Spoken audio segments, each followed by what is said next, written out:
The night my father announced that I would receive nothing from the sale of our family business, my brother raised his champagne glass before anyone else.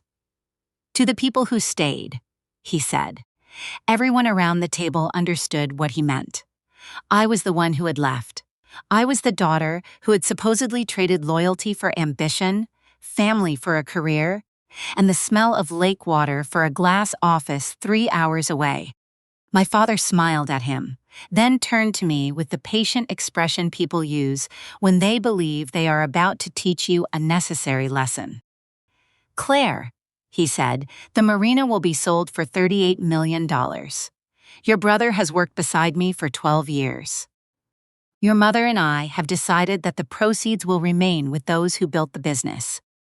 You won't receive a share." My aunt lowered her eyes. My sister-in-law touched her glass to my brother's. Someone at the far end of the table whispered that it was only fair. I looked at the candles floating in the centerpiece bowl. Their flames trembled whenever the heating vent came on, but none went out. Then I asked the only question that mattered. Who bought it? My father leaned back. Pride spread across his face. Northline Marine Group. For several seconds, nobody noticed that my mother had stopped breathing normally. My brother grinned. "They operate all over the Great Lakes. Serious people." "Yes," I said. "They do." My father lifted his glass again. "They recognized what this family created." I placed my napkin beside my plate. "Dad," I said quietly, "I created Northline." My brother's smile collapsed. My sister-in-law searched my name beneath the table. But the moment that truly changed us came 19 days later, when my father had another buyer waiting. My brother was hiding a ruinous debt, and a blue folder in my handbag could force the sale in my favor. I was 8 years old when my grandfather taught me that a compass can be accurate and still lead a person somewhere foolish. His name was Arthur Bell, although everyone around Lake Marlowe called him Captain Art. He had never captained anything larger than a tourist ferry, but he wore the title well.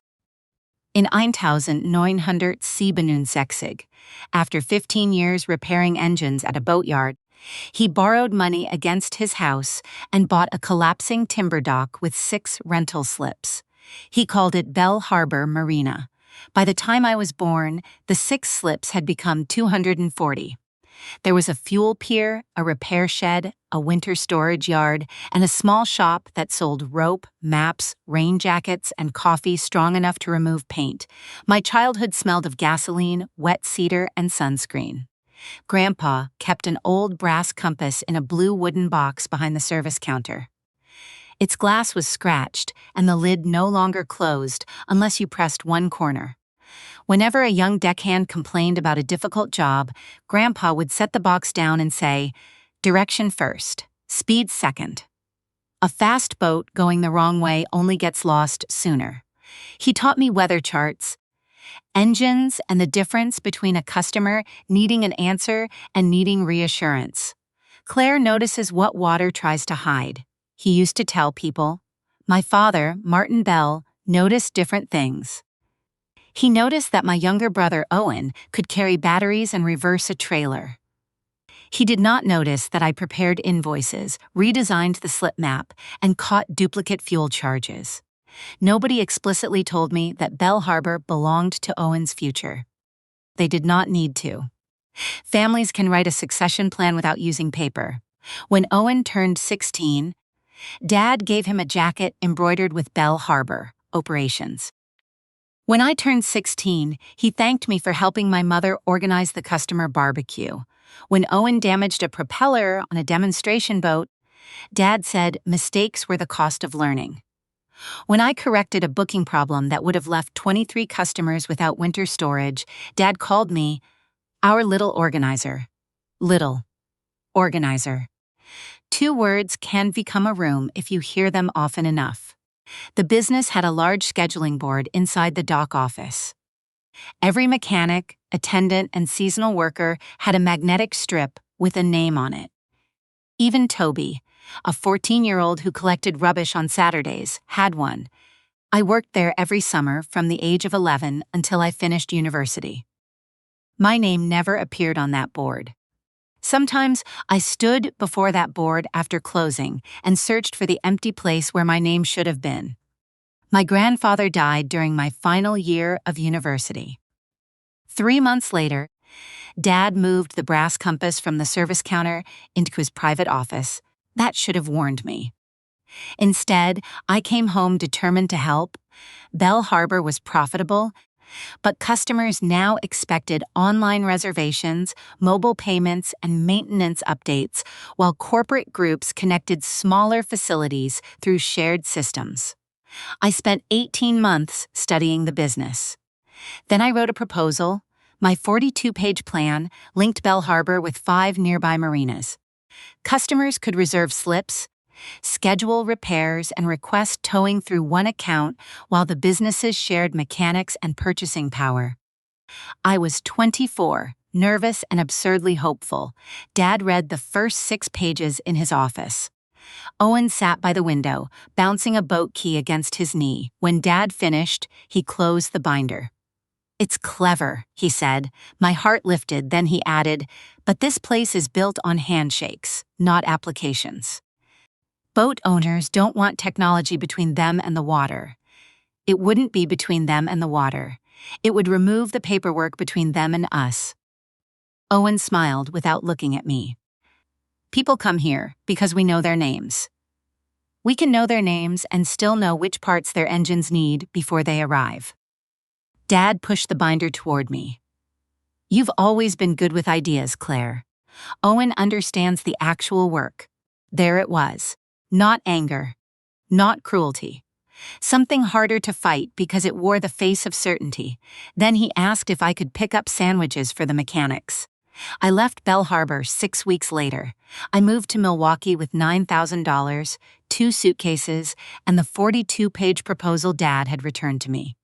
I rented a room above a bakery, found contract work analyzing shipping schedules, and spent an every night building a basic marina management platform on a second-hand laptop. I called it Northline.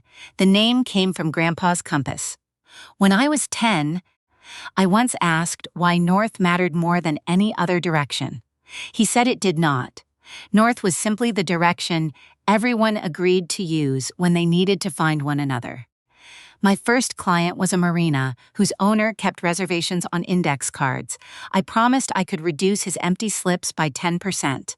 I reduced them by 18. The second client called because the first would not stop talking about it.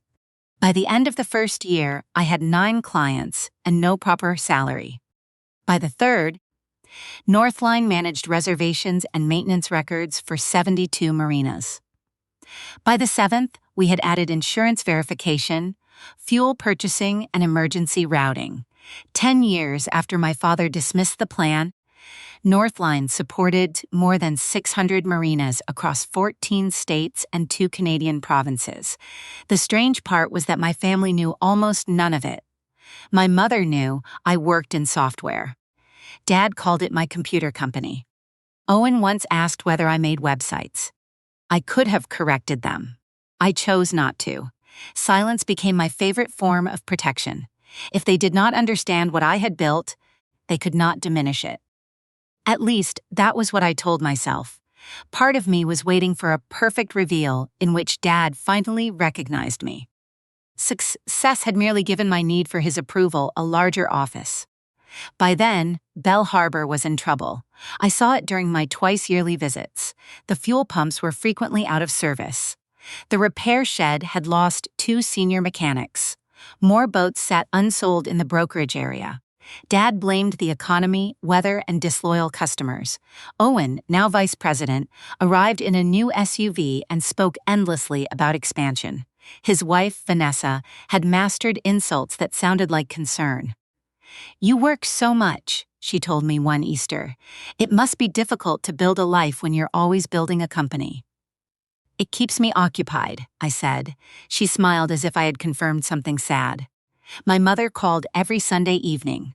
We discussed recipes, neighbors, and the health of her roses. She never mentioned the marina unless she forgot herself. One August evening, she said, 2 men from Chicago met your father after closing. Her voice dropped. What kind of men? Dark suits. Expensive shoes. Owen brought files. Bankers? Your father said consultants. I knew they were neither. Consultants arrive with presentations. Buyers arrive with questions and expensive shoes. 3 weeks later, an anonymous sale notice reached Northline's acquisitions team. We had begun purchasing demonstration marinas in key locations. The notice described 240 slips, repair services, winter storage, and 43 waterfront acres.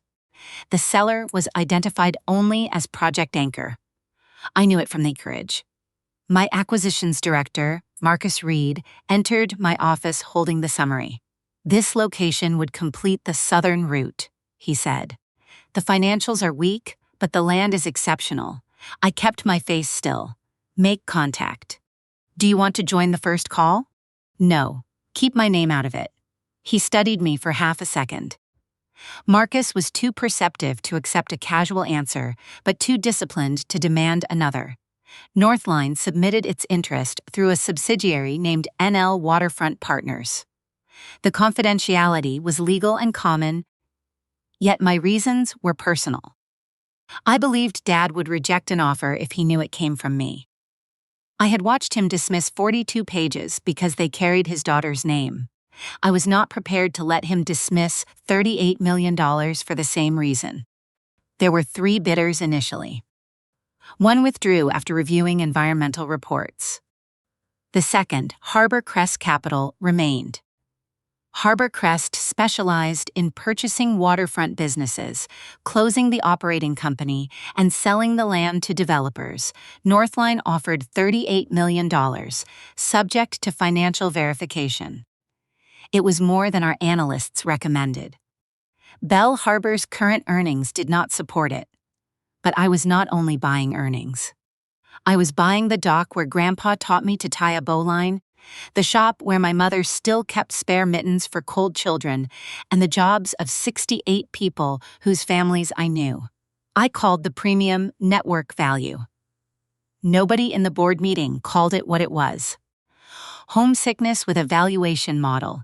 Dad signed the preliminary agreement in early November. It was not a final sale. Either side could still withdraw after due diligence. That detail would soon become the hinge on which everything turned.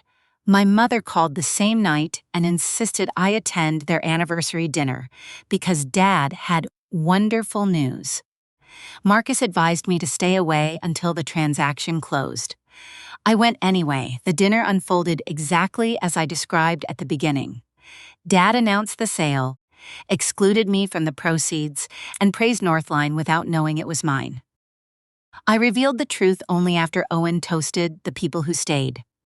Dad did not congratulate me or ask how I had built the company. He demanded to know why I had hidden my name. Because you never listened when it was attached, I said. He called the purchase revenge.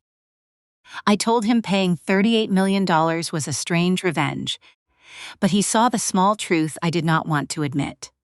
Part of me wanted to prove I could take the business he never believed I could lead. He left before dessert. Owen followed, pausing only to whisper, "He'll burn the docks before he sells them to you."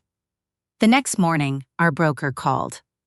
Dad had suspended negotiations and reopened discussions with Harbor Crest. Their offer was $34 million, $4 million less than ours, and it did not protect employees or retain the marina. Dad preferred it anyway.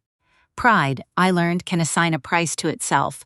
At Northline, the reaction was worse. An infrastructure fund had agreed to finance nearly half the acquisition.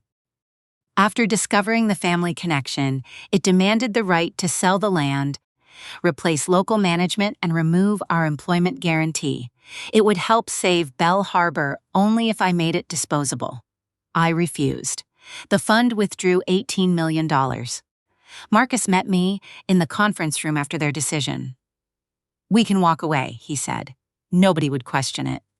"Harbor Crest will close the marina. That is not Northline's responsibility.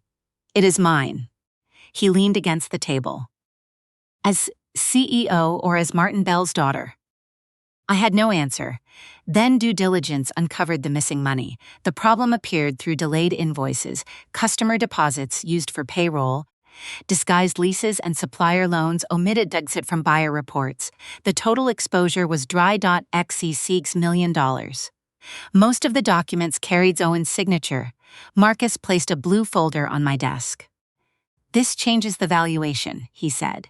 "It may also qualify as misrepresentation." "Does Dad know?" "We don't think so.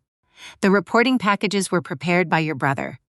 If we disclose the evidence formally, Northline could withdraw, sue for expenses, or reduce its offer by far more than the debt. Harbor Crest would likely withdraw too. Bell Harbor could enter bankruptcy within weeks. The folder gave me complete control. It should have felt like victory. Instead, I remembered Owen at 16, wearing the embroidered operations jacket while I arranged paper plates for the barbecue. Dad had handed him authority before he had earned it, and taught him that admitting uncertainty would make him unworthy of the gift. Owen had still lied. He had endangered employees and accepted praise while the business sank. Understanding the fear beneath his choices did not erase the choices, but it made revenge feel less clean. 2 days later, Owen appeared at my office and admitted moving bills after the seawall repair, fuel costs, and 2 poor winters overwhelmed him. At first, he believed the following month would repair the damage. Later, he said, he was moving everything. He offered to persuade Dad to accept my bid if I hid the debt, paid him $2 million, and kept him as an executive. Even at the bottom, he tried to negotiate a balcony. I refused. When he asked what I wanted, I told him to confess before the final meeting. "I can't," he said. "Then you are choosing what happens next." To replace the withdrawn financing, I pledged my controlling Northline shares and my home as security for a bank loan. Our legal counsel made me read the guarantee aloud before signing. If Bell Harbor recovered, the debt would be manageable. If it failed, I could lose the company I had spent 10 years building. My hand shook only once, when I reached the line containing my home address. Afterward, in the parking garage, Mom called. "Your father has not slept properly since the dinner," she said. "He says selling to you would mean admitting his whole life was wrong." His whole life wasn't wrong. He doesn't know how to separate one mistake from the whole of himself. Neither did I realized. I had spent 10 years turning one rejection into fuel for every decision.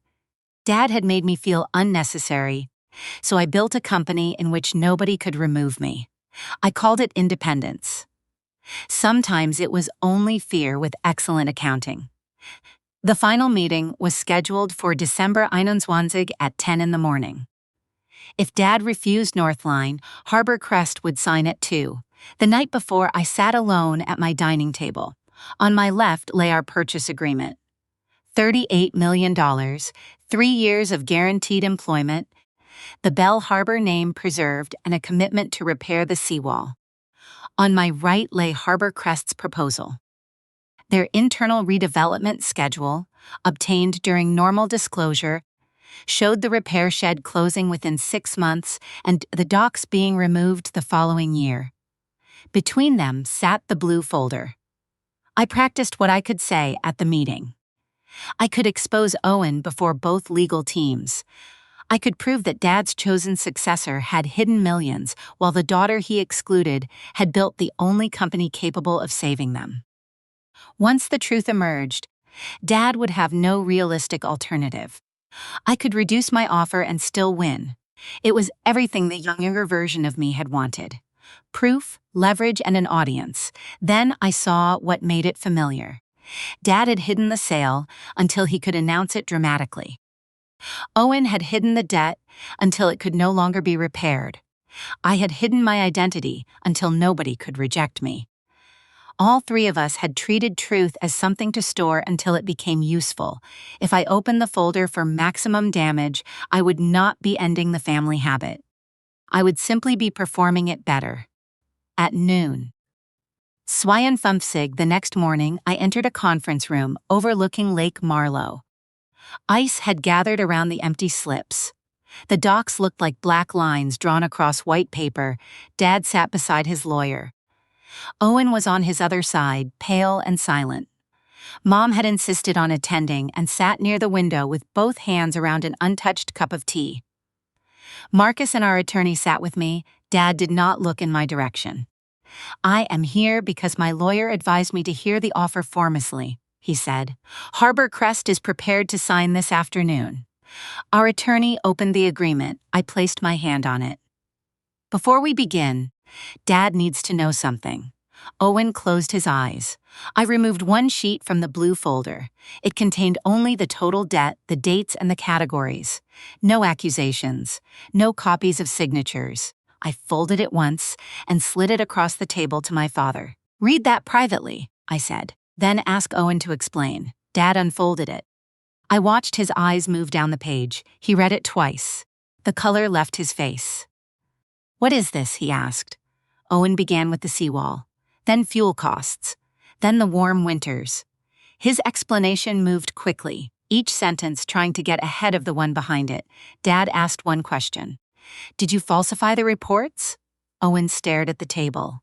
I adjusted the timing. "Did you falsify them?" Yes, the word was nearly soundless. Dad removed his glasses. Owen's voice broke. "You kept telling everyone I could handle it. Every customer, every employee, every dinner. You told them I was the future of Belle Harbor. What was I supposed to do? Walk into your office and tell you Claire was right? Tell you I didn't understand half the reports she used to prepare for free?" Dad flinched. "Do not blame your sister for this." "I'm not blaming her. I'm blaming you." Owen stood so quickly that his chair struck the wall. "You gave me a job and called it love. You gave her nothing and called that love too. Look what both of us became trying to deserve it." Nobody spoke. Owen sat again and covered his face. For once, there was no polished family story available. Only a frightened son, a wrong father, a tired mother, and a daughter holding enough evidence to crush them all. Dad folded the paper carefully. "What happens now?" he asked me. "That depends on what you decide. You could reduce the offer. Yes. You could report this as fraud. Yes. Will you?" This was the point at which revenge would have sounded reasonable. "My offer remains $38 million, I said. Northline will assume and restructure the disclosed debt. Every current employee keeps a position for at least 3 years, subject only to serious misconduct. The Marina keeps the Belle Harbor name. The repair shed stays open, and the seawall work begins in spring." Dad stared at me. "Why would you pay the same amount after learning this?" "Because I am buying what the business can become, not rewarding what Owen hid." I took a breath. "But there are 2 additional conditions.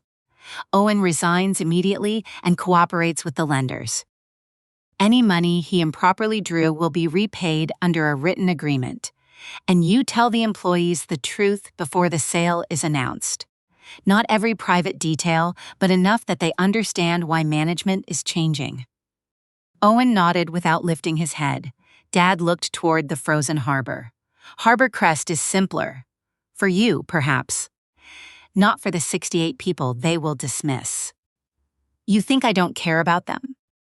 "I think you care.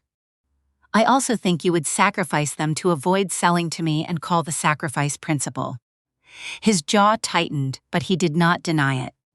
I told him about the withdrawn financing and the personal guarantee. I explained that my Northline shares and home secured the missing $18 million. "There is no rich board behind this offer," I said. "If Belle Harbor fails, I carry the loss. I am not asking you to hand me the business. I am paying more than anyone else, accepting the hidden debt and risking everything I built without you." The last 3 words stayed in the room longer than I intended. Dad looked down at the folded sheet. "At dinner, I said you built none of this." "Yes, I was wrong. It was not a grand apology." His voice did not shake. There were no tears. Still, I felt something inside me loosen.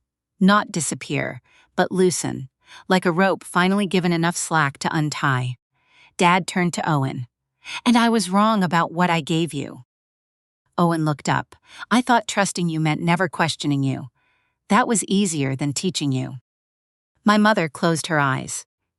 Dad asked his lawyer to explain the employment guarantee. He asked ours how the debt would be disclosed.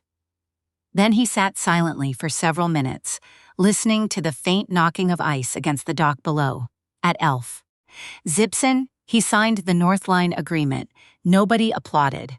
When the lawyers began collecting pages, Dad reached beneath his chair and lifted a small blue wooden box onto the table. I recognized the damaged corner before he opened it. Grandpa's brass compass rested inside. "Your grandfather left this to the person who would take Belle Harbor into its next season," Dad said. "I decided years ago that meant Owen." He pushed the box toward me. I confused the person who stayed in one place with the person who knew the direction. I placed my hand on the lid but did not take it immediately. "A compass only helps if you admit where you are," I said. Dad gave one small nod. "Then perhaps we finally have." Harbor Crest's 2 o'clock meeting never happened. The first months after the acquisition were harder than any of us admitted publicly. The debt was real. The seawall repair found additional damage. Several customers left because they disliked change before they understood it. But Northline's reservation network brought visiting boaters into empty slips. Shared purchasing reduced fuel costs. Mechanics began receiving service information before boats arrived. By June, the repair backlog had fallen by 40%. By September, Belle Harbor recorded its first profitable quarter in 3 years. The old sign remained above the entrance, Belle Harbor Marina, estet 1967. Below it, in smaller letters, we added, "A Northline Harbor." I ordered a new scheduling board for the dock office. Every employee had a magnetic name strip, including seasonal workers. Mine went at the top, not because I needed to prove I belonged, but because leaders should be visible on the same board as everyone carrying the work. Owen resigned as agreed. We disclosed the facts to the bank and auditors without publicly humiliating him. He sold his SUV and fishing boat to begin repayment, then took a dispatch job with a boat hauling company. Months later, he admitted that working without an impressive title felt like relief. It was not forgiveness, but it was our first honest conversation. Dad retired officially. Unofficially, he appeared most Saturday mornings at 7. He repaired loose boards, drank coffee with customers, and complained that the new tablets were too bright in sunlight. At first, he offered advice as commands. Eventually, he learned to offer it as history. One morning, I found him studying the new scheduling board. "Your name is finally on it," he said. I noticed. Should have been there before.